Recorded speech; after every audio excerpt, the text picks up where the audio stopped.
Genesis 3:17 comes after God has addressed the serpent and the woman following their roles in the fall. Now God turns to the man, Adam, issuing a direct consequence for his disobedience. This verse marks the beginning of Adam's punishment, which centers on the earth itself and Adam's labor. It reflects how sin affects not only human relationships, but also humanity's relationship with creation. Verse 17, "And unto Adam he said, Because thou hast hearkened unto the voice of thy wife, and hast eaten of the tree, of which I commanded thee, saying, Thou shalt not eat of it. Cursed is the ground for thy sake. In sorrow shalt thou eat of it all the days of thy life." Key phrases: because you have heeded the voice of your wife, and have eaten from the tree, of which I commanded you, saying, You shall not eat of it. Cursed is the ground for your sake. In toil you shall eat of it all the days of your life. In Hebrew, the concepts for these phrases are as follows. 1. Because you have heeded the voice of your wife. Ki shamata lekol ishteka.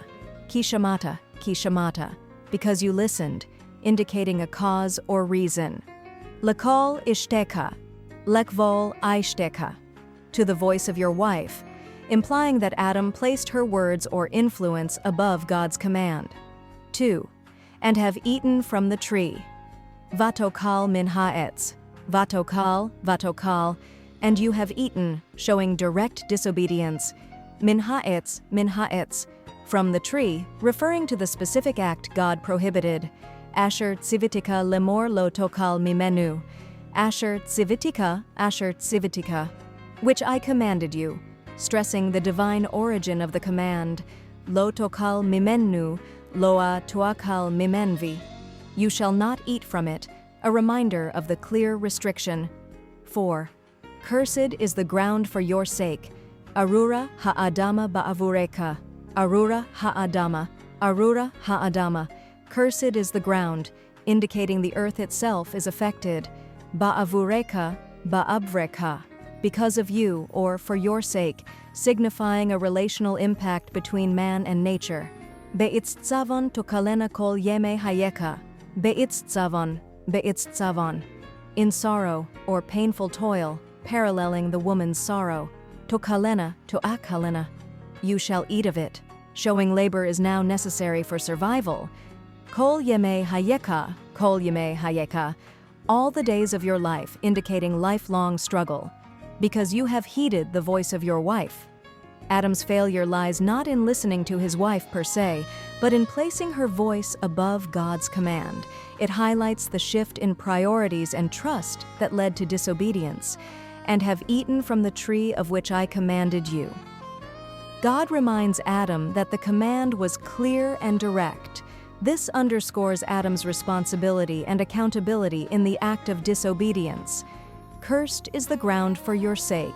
The earth, once a source of easy sustenance, is now cursed due to Adam's actions. The harmony between man and nature is broken. This curse also reflects that sin impacts all of creation. Kifshiars, Romans 8:20-22. In toil you shall eat of it all the days of your life. Labor, once a joyful stewardship in the garden, Genesis 2:15, becomes burdensome and painful.